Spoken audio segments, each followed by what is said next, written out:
Peak, which is a 13,000-foot mountain in the Great Basin National Park, Nevada.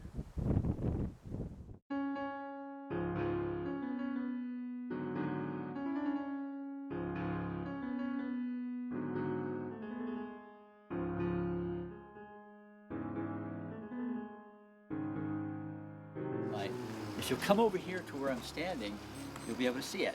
You have to get really close to where I'm standing. You can kind of crowd me. So if you look up the mountain slope about 50 yards away, you see that structure up there painted brown? About 5 feet high. That's the only known natural entrance to the cave.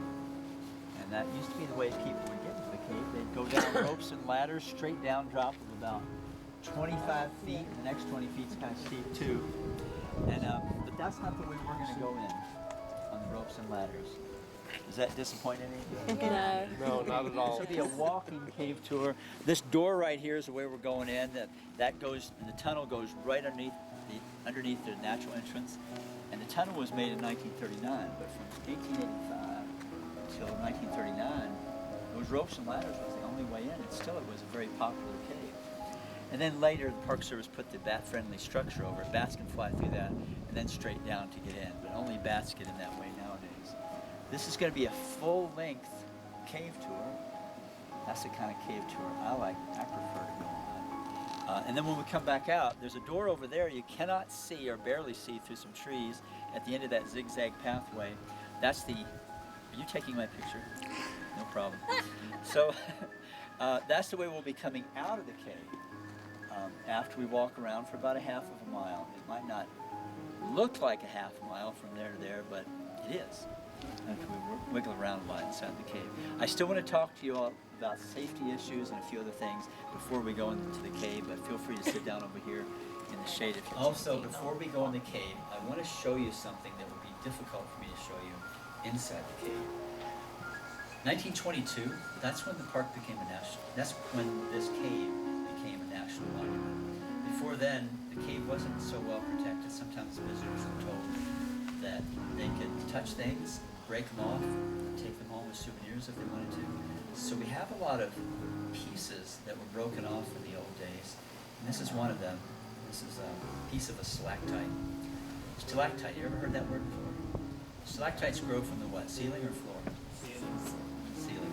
And they start off growing as tubes. This is tubular. I'll let you handle it in just a minute. When they're tubular like this, they're called soda straws. So let's go ahead. Lewis at the end. Okay, you're gonna want you to get your dress box.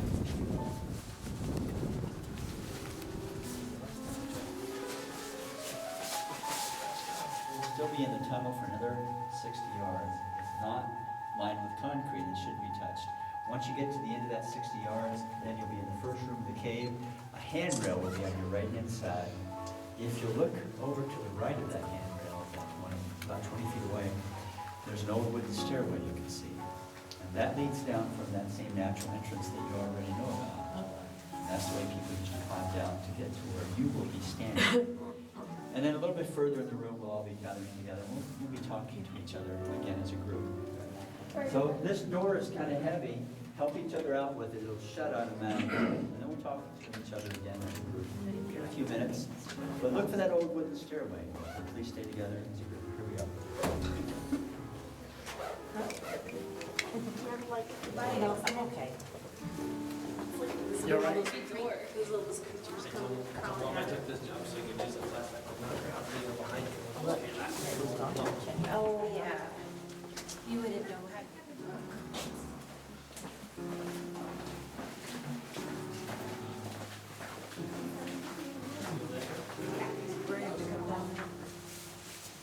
Thanks for keeping up so well.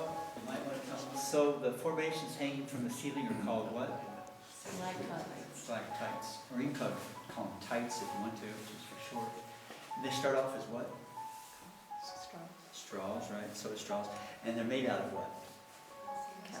Calcium carbonate. When that hardens, I should say rehardens, it usually forms a crystal structure called calcite. The calcite, when you look it up, is calcium carbonate. But sometimes calcium carbonate hardens into a different crystal structure called aragonite. This cave has a little bit of aragonite in it too, but it's mostly calcite. Here's some calcite on the floor. If you want to touch a calcite formation inside the cave, now is your opportunity, because you can touch the floor and there's calcite here too. Well, here's some strange formations. What are these called, by the way? Popcorn, sometimes called cauliflower. So to explain how come they are there really is the question, in what way is the water moving on, leaving behind that calcite? Is the water dripping, leaving behind a stalactite? Is the water drooling and leaving behind a drapery? Or is the water doing something else, leaving behind popcorn formations? And what is that something else? Condensation? Condensation can be one way in which the wall gets wet in the first place. And if that water, and it could be by splashing too, and if that water has still some calcite left in it, then the calcite will be left behind when the water then does what? Evaporate, right. And some of the most fascinating formations of all can be made when water evaporates and leaves the calcite behind in that way. There used to be a plate pressed up against it, but at some prehistoric moment it fell. The reason I know all that is once you get used to shields, you would see that that's really true, what I just said. Just look at the surface texture right here. See how rippled it looks? Okay, it's easier to see those ripples if I don't shine my flashlight on. I just want to show you where to look. So those are ripples of calcite made when water passes through between the two plates of the shield, which means we're looking at the inside, the interior of the shield, when you see those ripples there. Never mind the stalactites. So the stalactites came later after the lower plate fell. And so that's why I'm saying prehistoric moment. Because I think those stalactites there are at least hundreds of years old, maybe thousands, in any case before Lehman was here. And the lower plate fell, well, we don't see it anywhere on the floor. It'd be kind of nice if it was on pieces were on the floor, then I could totally convince you. But why they're not here, those pieces, I don't know. Maybe they were picked up by souvenir hunters before this became a national monument. Maybe you could come all the way over here, start making room for everybody.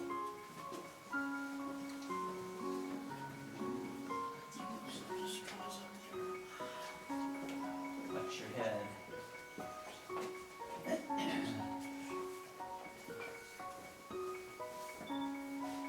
I oftentimes worry about this stalactite after the drapery hitting somebody's head. Looks like it's chipped off. Maybe it did.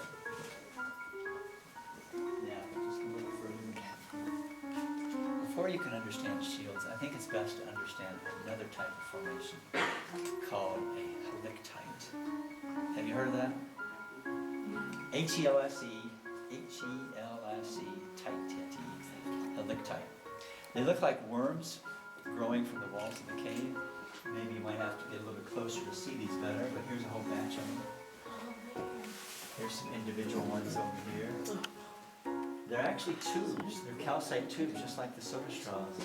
But they don't grow downwards like soda straws. Remember soda straws?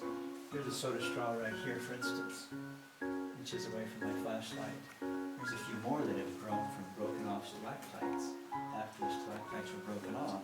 So this will maybe drip water if we wait an hour. This is an hour and a half tour, right? The helictites are also tubes, but in the case of helictites, it's water coming through the wall in tiny holes. And especially if water comes through in a way that it's actually pulling itself through a little hole. Have you ever heard of water doing that? Pulling itself through a tiny hole, if the hole is tiny enough, like capillary size. It's called capillary action, also known as wicking. You've seen it hundreds of times in your life, I'm sure. For instance, if you take a towel and you get the bottom of it wet, it gets drooled into a bathtub. Not only is the bottom of the towel wet, but the water is going to start rising up through the towel, as you see in the show. Well, that water is not actually pushing its way out, it's pulling itself out through tiny passageways in the fibers of the towel. And then, typically it'll be behind a ring of calcite. That'll be the beginning of these helictite tubes. Now, if you understood that explanation, or if you want to repeat, then you're in a good position to understand shields.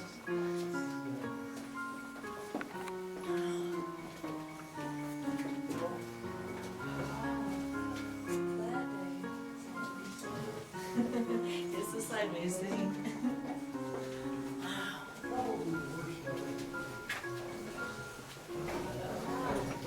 Oh my goodness.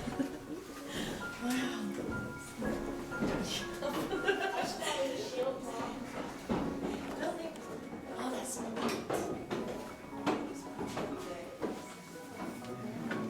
Half there. There's got draperies on the underside of it. Then if you will come this way, we'll crowd a little bit to allow everybody into this room. When you said popcorn earlier, I was hungry. Yeah. So far I haven't said the word bacon. That might make you hungry too. Oh, yeah. There's things in the cave that's sometimes called the bacon. This is kind of a strange area to me because there's all these little stalagmites that are small, almost like miniature people. Yeah, it does. It looks Yeah, like there's a almost like lady a right museum. there. Yeah, there's a lady in lady. Yeah. Like right there? Yeah. Yeah. Right here in the circle area, there's a thing pointing upward. A little boy said he thought this looks like a cat. Right there. Another boy said, no, it looks more like a lemur. Feel free to call it bacon. Thank you. Okay, here's another one. That's cool. So that's Those where people y'all done it. behind me, I'll backlight this drapery for you That's too. neat. I'd one big bacon. Okay. Yeah. Watch your head. It's warmer back there. It's a little bit warmer. You see? Stalactite to the left. If you look once in a while, you'll see water at the ends of some of these. Yeah, that's it.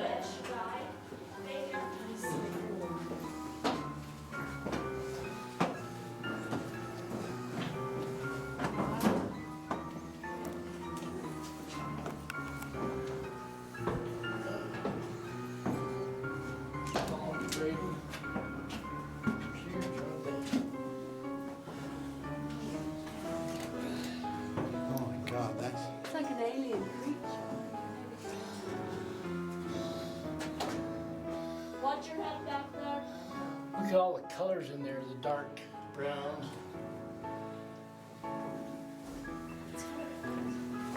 Huh? But in the 1920s, this room that you're in right now was used a lot for dancing. People would come here just to go to dances. That means they came down the natural entrance on the ropes and ladders that were in place. And then they would bring food and beverage with them, live bands would perform down here. And after the dance, they could only leave the cave in one way, to ascend back up through the natural entrance. And yet they loved it because, I say loved it because it was done so frequently. And also in the 1920s, the Elks Club from Ely Valley, they, instead of having their lodge meetings in Ely, they would frequently come all the way here, just go down the ropes and ladders, into this very room you're standing in, just to have the lodge meetings here. The next handrail is also on the left-hand side, and when you get to the end of that handrail, then to see the crawl space, which was actually known as Fat Man's Misery, look to the right at that point, and you'll see it. You can imagine yourself going to, even though we're not allowed to go through it. And then maybe, Lewis, when you get to that point, if you could use your bright light and shine it into that crawl space for maybe 10 seconds, that way the rest of us, most of us will be in the next room already. We'll see it lit up by your flashlight. That'll be cool for us. All right, here we go.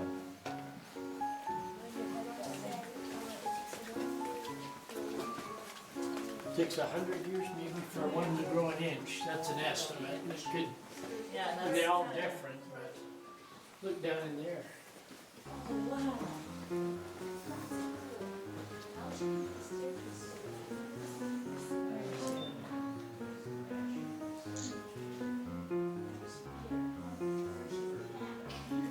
Yeah, but. But there's also another room that you can peer into, walking another 20 yards to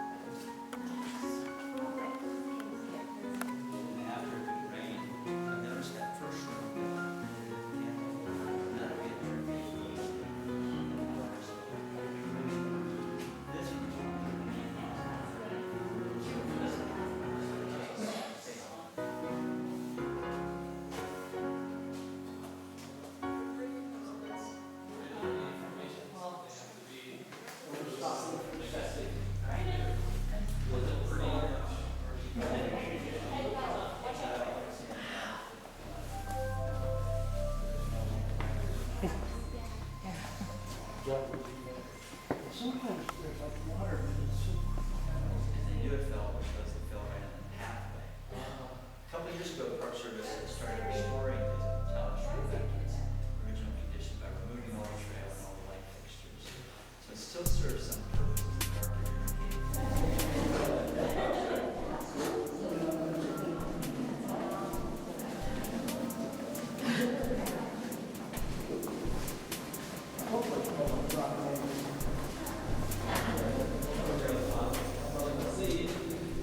They suddenly heard a sound. Oh, echo. And when Lauren was in this exit tunnel, he demonstrated the following sound, and he said it's very similar to the sound that he heard in that cave in New Mexico. I'll show you. He said it was similar to this. Also, to help you pretend that you're still in a cave, and not just in a tunnel, maybe we should turn off the light. Turn on the light, babe. Hello. I'm B-boy. Wow. So Lauren also said that he was scared. If he had known that it was an earthquake, I think he said 4.6, and nothing happened in the cave at all. That's typical, as you now know. But meanwhile, 5 miles away from the same epicenter in a different direction, his future wife, named Billy, was giving a cave tour at Carlsbad Caverns. And she also experienced the same earthquake, and she was also concerned, and she didn't know it was an earthquake. I asked her just recently if she heard a sound like Lauren did, and she said no, she didn't. But she said she did feel air pulsing against her body. She thought it was one of the things inside the cave, the man-made structures, the elevators that had fallen. She didn't know what it was, but she was given word that it was just an earthquake. She also mentioned, though, that while she was feeling the pulsing of air against her body, she could also feel a little bit of vibration in the handrail that she was standing next to.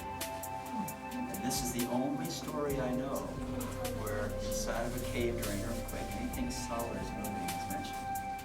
So that's about as scary as I can make this kind of story.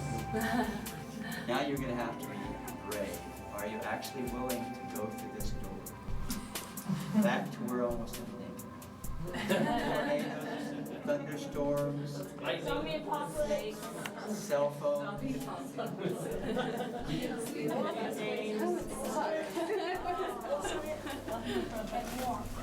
safe.